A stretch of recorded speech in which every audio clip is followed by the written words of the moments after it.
Hello दोस्तों।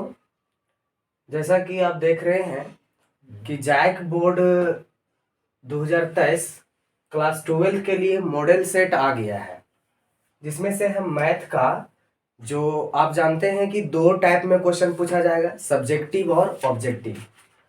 तो subjective हम पहले सॉल्व कर रहे हैं। सब्जेक्टिव में 3 सेक्शन है आपका।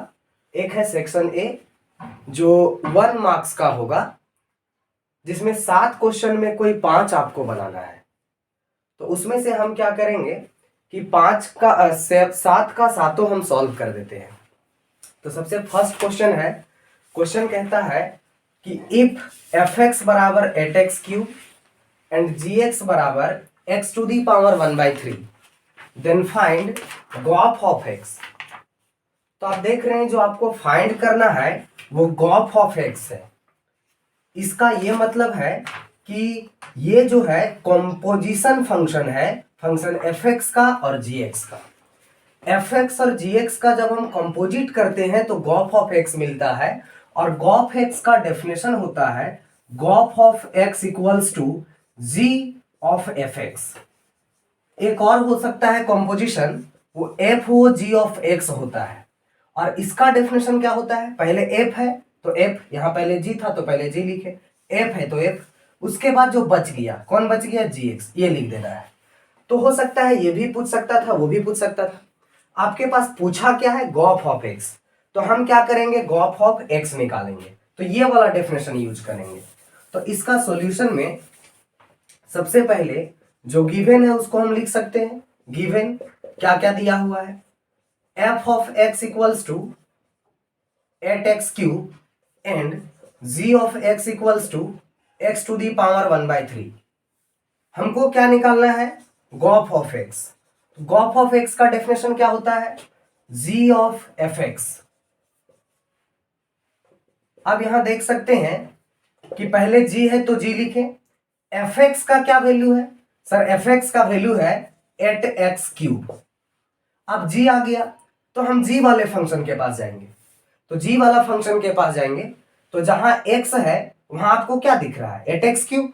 जी x के जगह आपको क्या दिख रहा है, 8x क्यूब। तो इधर भी x के जगह क्या रखना है, 8x क्यूब।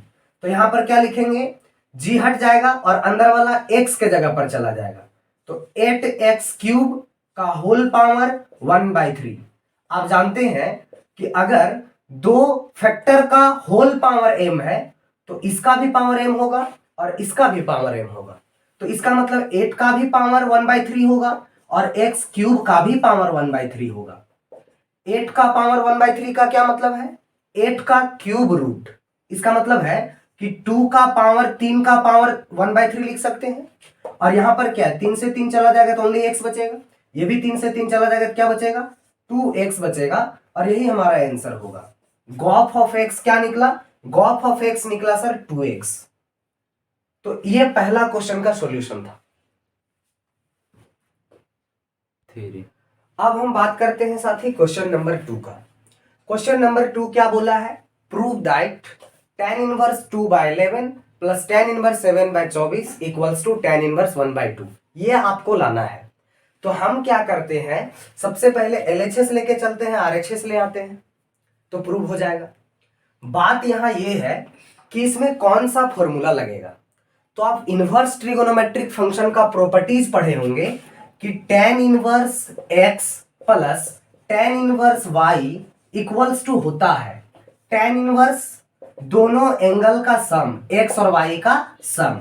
अगर यह प्लस है तो दोनों का प्लस डिवाइडेड बाय 1 माइनस दोनों का प्रोडक्ट, और यहां माइनस होता तो यहां 1 प्लस दोनों का प्रोडक्ट, x और y का प्रोडक्ट। बस यही फॉर्मूला का यहां यूज करने वाले हैं। फॉर्मूला बगल में लिख भी सकते हैं, हम मिटाएंगे। क्या है, tan inverse x plus tan inverse y equals to tan inverse x plus y divided by 1 minus x y. तो आप देखिए इसको कैसे बनाते हैं, यही फॉर्मूला को यूज करेंगे इसमें। तो जो हमारा LHS है उसको लेके चलते हैं। LHS, तो LHS में क्या है sir, tan inverse 2/11 plus tan inverse 7/24। आप देख सकते हैं कि tan इनवर्स, इसको अगर हम x कह दें, this is x and this is y। आप पढ़ेंगे तो कैसा होगा, tan inverse x plus tan inverse y। इसका फॉर्मूला क्या बताए थे सर आप? tan इनवर्स दोनों का सम डिवाइडेड बाय 1 माइनस दोनों का प्रोडक्ट, यही बोले थे आप। तो x के जगह क्या लिखेंगे? 2/11। y के जगह क्या लिखेंगे?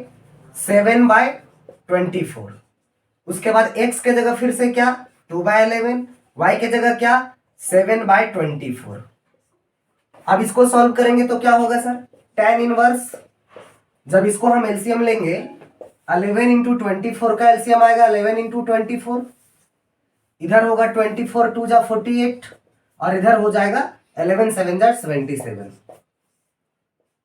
डिवाइडेड बाय, इसको सॉल्व करेंगे तो 11 इंटू 24 हमारा एलसीएम आएगा सर।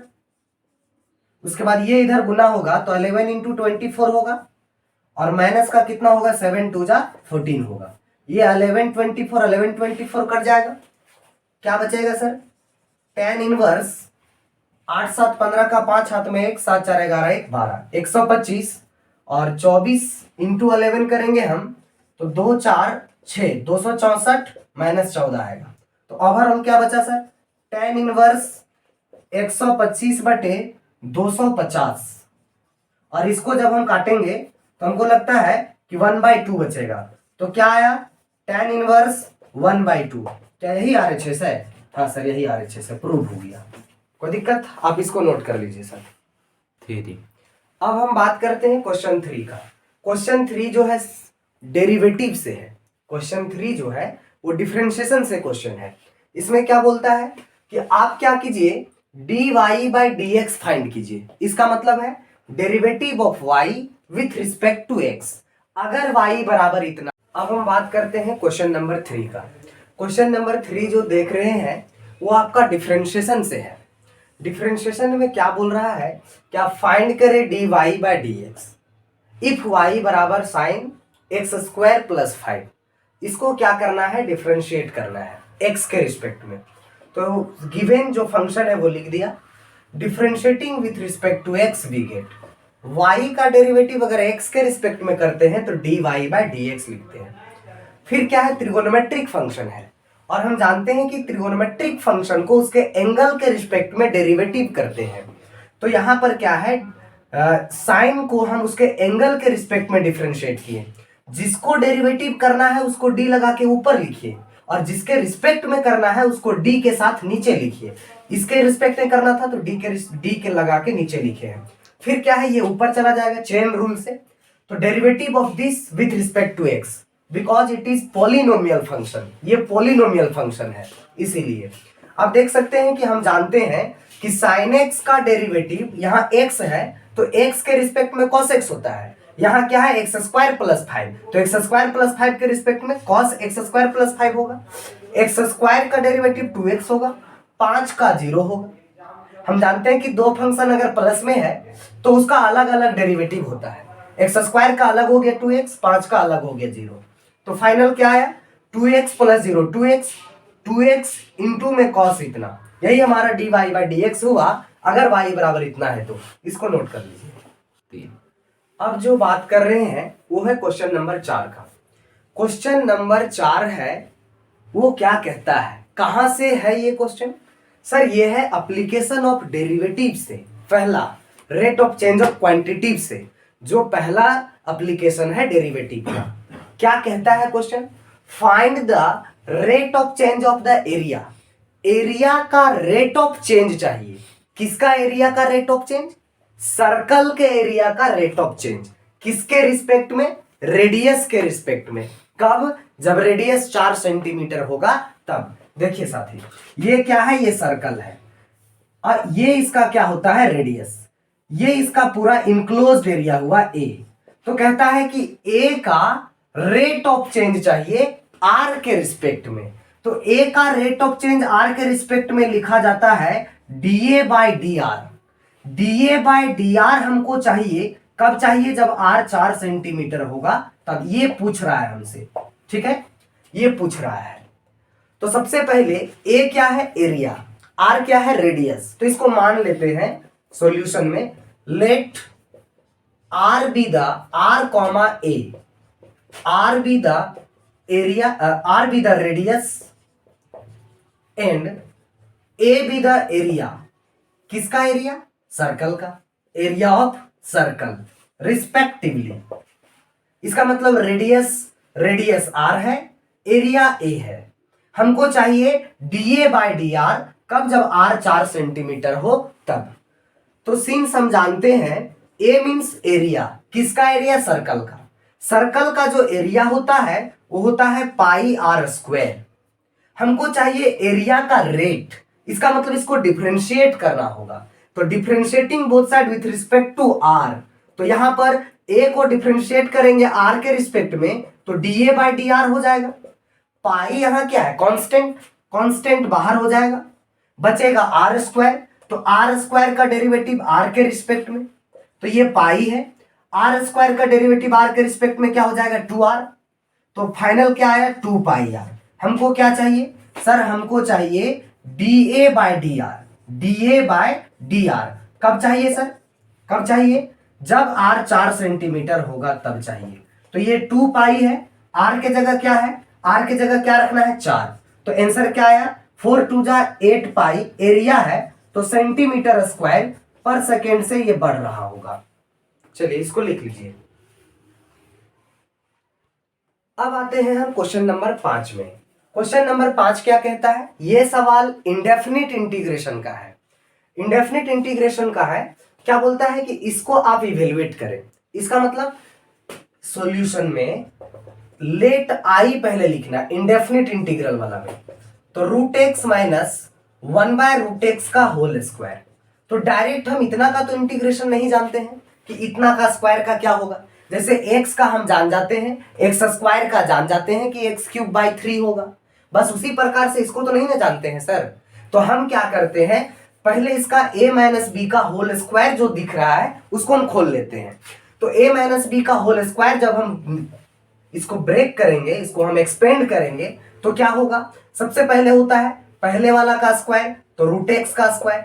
फिर होता है बाद वाला का स्क्वायर, तो 1 बाय रूट एक्स का होल स्क्वायर। उसके बाद माइनस, माइनस है तो माइनस 2ab होता है, 2 इंटू पहला वाला बाद वाला। तो ये चला गया सर, और ये होल dx है। अब आप देख सकते हैं कि रूट एक्स का स्क्वायर यानी कि x बचेगा ओनली, 1 बाय रूट एक्स का होल स्क्वायर यानी 1 बाय एक्स बचेगा, और माइनस 2 बचेगा dx। अब हम क्या जानते हैं कि अलग अलग फंक्शन अगर जोड़ घटाव में है तो अलग अलग इंटीग्रेशन हो जाता है। x का अलग हो जाएगा, 1 बाय एक्स का अलग हो जाएगा, और माइनस 2 का अलग हो जाएगा x के रिस्पेक्ट में।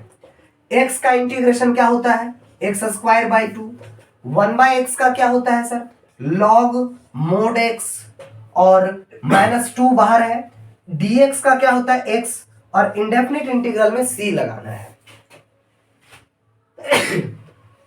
इधर लिख लीजिए, ये हो गया पूरा आंसर। 3 क्वेश्चन नंबर 7 को देख लेते हैं क्या कहता है। 6 क्वेश्चन नंबर 6 को देख लेते हैं। क्वेश्चन नंबर 6 क्या कहता है? If a line makes equal angle with x, y and z axes, find its direction cosine. तो ये जो क्वेश्चन है वो 3 डायमेंशनल ज्योमेट्री का है सर, उसका फर्स्ट एक्सरसाइज एनसीईआरटी का। तो आप देखिएगा, इसमें कह रहा है कि आप क्या कीजिए कि एक लाइन है जो कोऑर्डिनेट एक्सेस यानी एक्स वाई जेड तीनों एक्सेस के साथ वो क्या कर रहा है? इक्वल एंगल बना रहा है। मान लीजिए कोई लाइन एल है, तो एक्स एक्सिस के साथ, और ये मान लिया कि आपका एक्स एक्सिस है, वाई एक्सिस है, ये जेड एक्सिस है। इसके साथ कितना एंगल बना रहा है? इसके साथ जो एंगल बना रहा है, इसके साथ अल्फा बना रहा है, इसके साथ मान लिए बीटा बना रहा है, और इसके साथ मान लिए गामा बना रहा है। लेकिन क्वेश्चन क्या कहता है कि इक्वल एंगल बना रहा है। ये जो लाइन एल है वो तीनों के साथ एक्स एक्सिस, वाई एक्सिस और जेड एक्सिस तीनों के साथ इक्वल एंगल बना रहा है। तो हम मान लेते हैं कोई अल्फा अल्फा ही बना रहा है, तीनों के पास अल्फा अल्फा। तो पूछता है कि इसका डायरेक्शन कोसाइन क्या होगा। ठीक है, तो हम जानते हैं कि अकॉर्डिंग टू क्वेश्चन जो बोल दिया उसके अनुसार हम जानते हैं कि अगर कोई लाइन एक्स एक्सिस के साथ अल्फा एंगल बनाता है तो कॉस अल्फा इसका डायरेक्शन कोसाइन होता है। अच्छा, वाई एक्सिस के साथ अगर कॉस बीटा बनाता है तो कॉस बीटा डायरेक्शन कोसाइन हो जाएगा, और कॉस अगर गामा एंगल बना रहा है जेड एक्सिस के साथ तो कॉस गामा इसका डायरेक्शन कोसाइन हो जाएगा। और यही कॉस अल्फा को एल, कॉस बीटा को एम और कॉस गामा को एन कहते हैं। हम क्या बोले कि अगर कोई लाइन एक्स एक्सिस के साथ अल्फा एंगल बना रहा है, वाई एक्सिस के साथ बीटा बना रहा है और जेड एक्सिस के साथ गामा बना रहा है, तो अल्फा एंगल बना रहा है एक्स एक्सिस के साथ, बीटा एंगल बना रहा है वाई एक्सिस के साथ और गामा एंगल बना रहा है जेड एक्सिस के साथ, तब cos alpha, cos beta, cos gamma ये तीनों को डायरेक्शन कोसाइन कहेंगे, और इसको हम डिनोट करेंगे एल एम एन से। और तीनों में एक रिलेशन भी है सर कि l square plus m square plus n square करने पर 1 होता है। ये रिलेशन को आपको याद रखना होगा, जब हम पूरा 3D पढ़ाएंगे उस टाइम बताएंगे कैसे आता है। लेकिन बात क्या है कि ये रिलेशन आपको याद रखना होगा कि sum of squares of direction cosine is equal to 1। तो अब जो क्वेश्चन बोल रहा है उसमें बात कर लेते हैं। क्वेश्चन कहता है कि इक्वल एंगल बना रहा है, दैट इज एल बराबर भी कॉस अल्फा और एम बराबर भी कॉस अल्फा और एन बराबर भी कॉस अल्फा, क्योंकि यहां पर अल्फा बीटा गामा सब सेम है, अल्फा अल्फा ही है इसीलिए। और इसके अनुसार जब इस प्रॉपर्टी में हम सेट करेंगे तो cos alpha cos alpha cos alpha ये सब क्या होगा, सेम होगा ना। एल एम एन तीनों के जगह क्या रखना है, कॉस अल्फा। तो इस रिलेशन के अनुसार क्या हो जाएगा, cos square alpha plus cos square alpha, ये क्या हो जाएगा 1। तो कितने कॉस स्क्वायर अल्फा है, तो 3 कॉस स्क्वायर अल्फा है। 3 कॉस स्क्वायर अल्फा बराबर क्या हो गया 1। तो कॉस स्क्वायर अल्फा बराबर क्या हो गया 1/3। तो कॉस अल्फा बराबर क्या हो गया प्लस माइनस 1/√3, ये हो गया। कॉस स्क्वायर इधर गया तो स्क्वायर रूट हो गया। तो कॉस अल्फा क्या निकला, कॉस अल्फा जो निकला वो निकला प्लस माइनस 1/√3। इसका मतलब एल निकल गया, कॉस अल्फा निकल गया मतलब एल निकल गया, एम भी निकल गया, एन भी निकल गया। इसका मतलब तीनों का तीनों क्या होगा प्लस माइनस 1/√3। तो हेंस अगर हम बात करेंगे डायरेक्शन कोसाइन का, तो डायरेक्शन कोसाइन क्या होगा इस लाइन का, तो यहां पर लिखेंगे हम hence direction cosines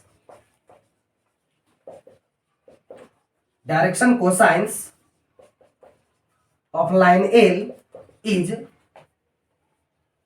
plus minus 1/√3, L हुआ ही प्लस माइनस 1/√3 ये एम हुआ और प्लस माइनस 1/√3 ये एन हुआ। कभी भी डायरेक्शन कोसाइंस बताना है तो एल एम एन तीनों बताना है, मतलब set of all these 3 values are known as direction cosine of this line l. तो ये कंप्लीट आंसर हुआ सर, इसको आप लिख लीजिए। अब हम आते हैं क्वेश्चन नंबर 7 में। क्वेश्चन नंबर 7 जो है वो प्रोबेबिलिटी का क्वेश्चन है, और प्रोबेबिलिटी का क्वेश्चन है तो कहाँ का कंसेप्ट इसमें लगेगा, तो सर कंडीशनल प्रोबेबिलिटी का लगेगा।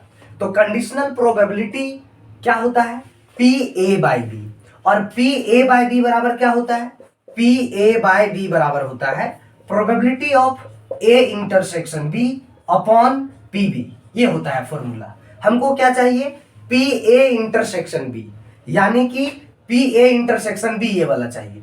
पीबी भी हमको मालूम है, पीबी यहां दिया हुआ है, उसके बाद पी ए बाई बी भी दिया हुआ है, तो उस हिसाब से ये दोनों मल्टीप्लाई में आ जाएगा, ये निकल जाएगा। तो हम क्या करते हैं, सबसे पहले जो गिवन है उसको लिख लेते हैं साथी। क्या गिवन है 2PA बराबर PB इक्वल्स टू 5/13 ये है।